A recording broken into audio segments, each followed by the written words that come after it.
we go to the second one. Okay. Thank you. How was that?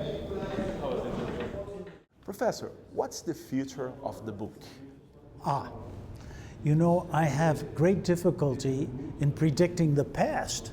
So if I could predict the future, I'm very skeptical of my own powers.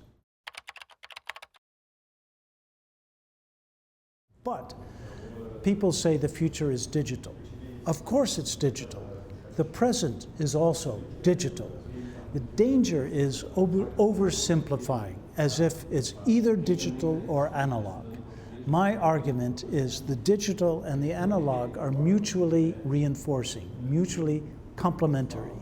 So I think we're moving into a period in history where the communication process will speed up. It will be more diverse, involving sound and images and so on. And it will be more democratic. It will reach more people unless it's monopolized by commercial interests. So I don't know who will win and what the power will be that's organizing this future.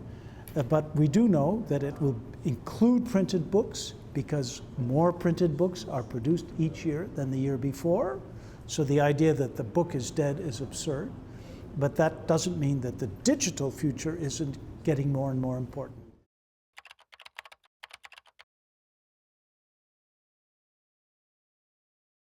It's an exciting time to live in. Then there are two forces acting on it, the democratization and the commercialization. And we should be aware of the second one.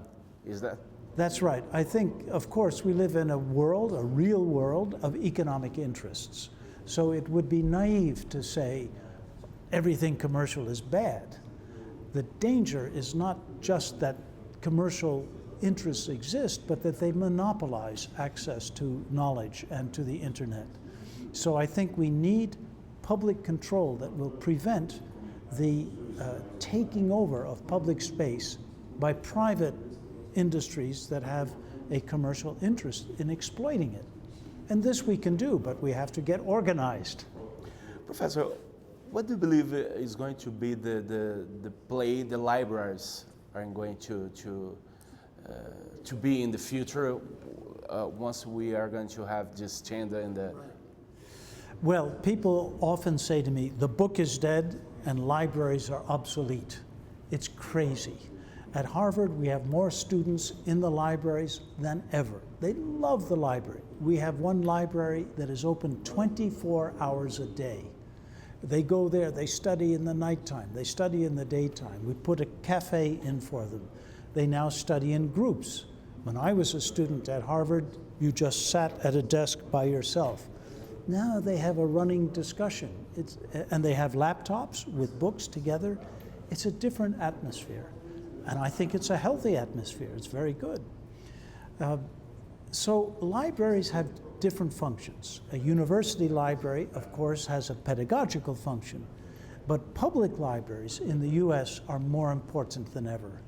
I'm a trustee of the New York Public Library. We have neighborhood libraries.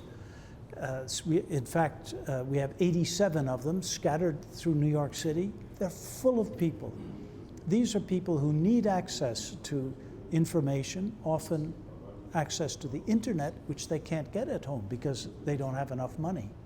So the neighborhood library has a function in helping people get into the digital world as well as the world of print.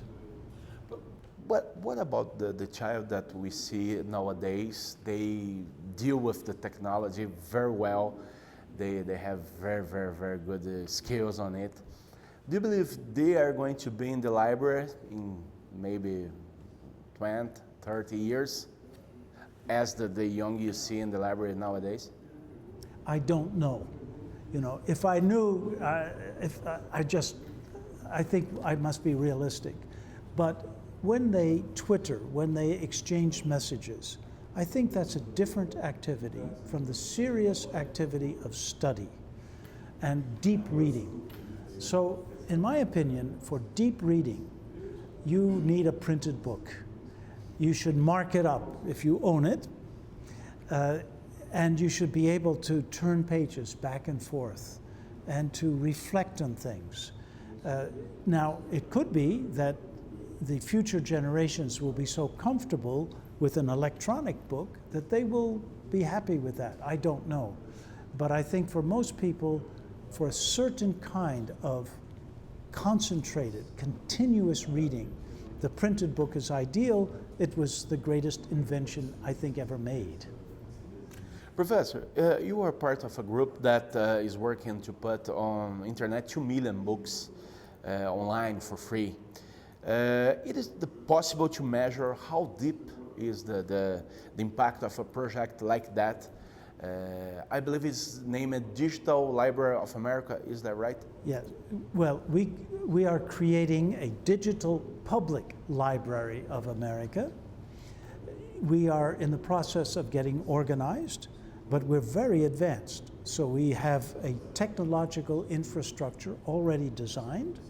We have funding, we have an organization, and we are going to actually be up and running in April 2013. Now, your question is, can we measure the impact? Well, we won't begin until 9 months from now, so I don't know what the impact will be, but it's crucial that we measure things, that we understand the public we're reaching, and also that we have a plan that has a clear objective as to the public. So we are not simply creating another library for other professors and privileged students. We are creating a library for everyone, especially for people who do not have access to a library. People in small colleges, community colleges, old people in nursing homes, young people in primary schools, scattered individuals everywhere in the country. These people need access to their cultural heritage, and we can give it to them free of charge. So the idea is a truly open, democratic kind of library that will take advantage of the technology that is now available. I heard people saying that the impact of this is as huge as the impact of the Enlightenment. Do you believe so? Well, I actually think that our Digital Public Library of America will realize one of the ideals of the Enlightenment. After all, the Enlightenment philosophers talked about reading and printing as a force for progress. Condorcet makes this his major theme, really. So I think now we can do, thanks to the internet, what the philosophers of the Enlightenment dreamt of, but were not able to actually accomplish. How expensive is this process, and who should be in charge of it? For example, I believe that we're going to need have some books in Portuguese, for example, and maybe a work to be done in Brazil. Who do you believe is going to be in charge of it, or should be? Well, I think the public should be in charge of it, and representatives of the public, you must get organized. So it's up to you, the Brazilians, to design this future in a way that benefits you.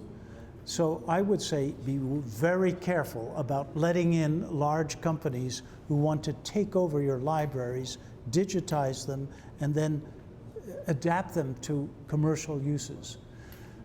Who will actually pay for it? Well, that's a question also for you to answer. But I can tell you the cost. So we have many cost estimates. One estimate is 10 cents a page. That means for an ordinary book of about 300 pages, it will cost $30. That's not very expensive, and it's getting cheaper each year. So the future is very promising as far as the actual mechanics of digitization is concerned.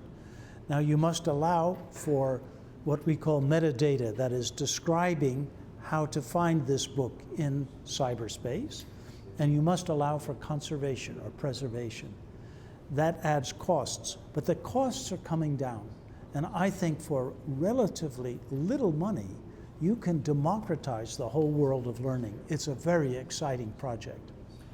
Professor, do you use an electronic reader, iPad, Kindle, or do you prefer still the good and old book in the format? I do not use an electronic reader. Many of my friends do, my children do. I understand that it has many advantages, but I prefer the traditional book. I like to mark up books. I like to read deeply, intensely. And so for me, this works very well. But I'm a true believer in digitization. And for more than 20 years now, I've been involved in projects to develop digital books, to work out new kinds of structures of communication, to get younger people to write books for the internet, and to try to actually design the digital world in a way that will be for the public good. But when it comes to reading, I must admit, I read a traditional book where I can turn the pages. Professor, you started your career as a journalist, right? You used to Yes. work to New York Times. Right? All that you said about the books, can we think about the newspapers in the same way? The process of, are you going to have a newspaper in our hands in maybe 20 or 30 years, or everybody's going to read it on an electronic reader? Well, again, I don't dare predict the future, but I must say, I believe newspapers are threatened, more so than books.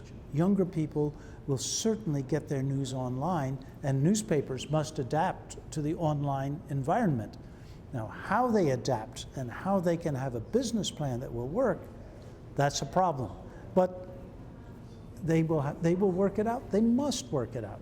The need for news will not go away. So the question is, how can it be satisfied most effectively? Professor, thank you for your time. I appreciate it. Thank you for the interview. Thank you.